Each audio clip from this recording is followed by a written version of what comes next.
Good morning, 8:44. Lots to talk about. Weather impact alert day that has now been issued this morning. Again, we saw this developing last night, and it's now here.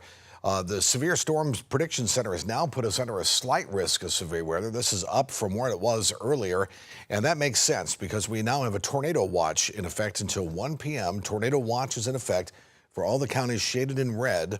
All right, that means that conditions are favorable for the development of tornadoes. Doesn't mean there's an actual tornado on the ground. For us, there is in Georgia. I'll get to it right now. This is a tornado warning.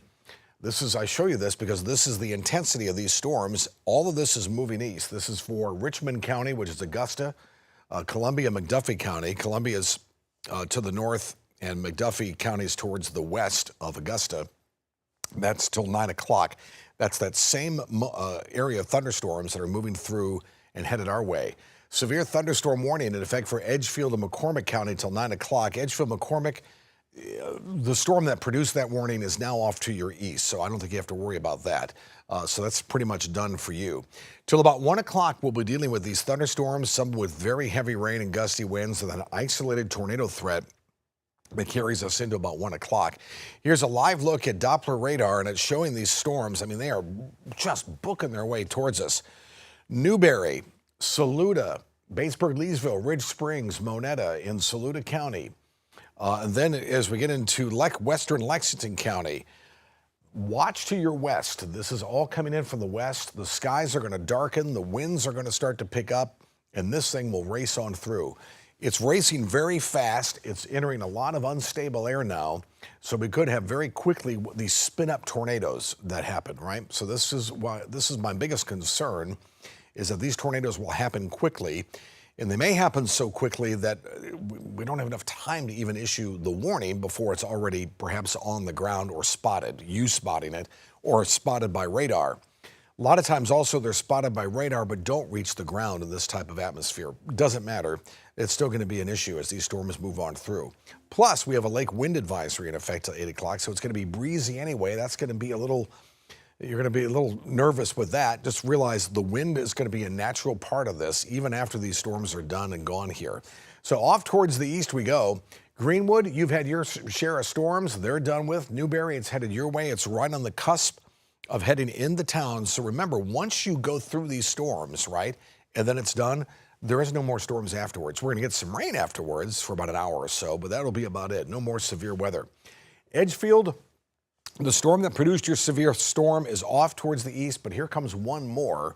All right, so that was really just part of the line. It sort of broke off. You had one area that moved through, and now you've got a second one that's moving on through. These really mean business. This is Louisville. That's how you pronounce it in Georgia, Louisville. There's Waynesboro. This activity is moving east, right? So this is going to move due east, and I think Barnwell, Bamberg, and Orangeburg could catch on this. That does not look good at all. I think that's a bad storm, and that could cause some problems for our friends in Georgia. Temperatures 68 currently in Columbia, 67 Orangeburg. We are about as warm as we're going to get with these southwest winds. Once that front moves through, temperatures will plummet into the 50s. Here's the satellite view. Matches radar perfectly. We'll do it and go in again and show you where these line of storms are. These have not given up. They've been strong ever since they left Alabama this morning, crossing Alabama through Georgia, and now they're headed our way here. These are pretty strong storms, and unfortunately, they're coming at a time now the sun is up. Heating of the atmosphere will add more instability to this. That's why I think these line of storms have the potential of producing a tornado, certainly some severe thunderstorms as they move on through. 9 o'clock this morning, let's do hour by hour. Here about 10 o'clock, we'll have this line of storms right through the central Midlands. At any point, there's a bullseye in Lexington. Any one of these, by the way, could produce pretty decent size hail. I think more than a quarter size hail with some of these storms here. Not the hail that we saw like in Illinois, but still nonetheless packing a punch. So wind speeds easily gusting up to 60 miles per hour. More than a quarter size inch hail. The possibility of an isolated tornado and brief heavy downpours as this activity moves off towards the east.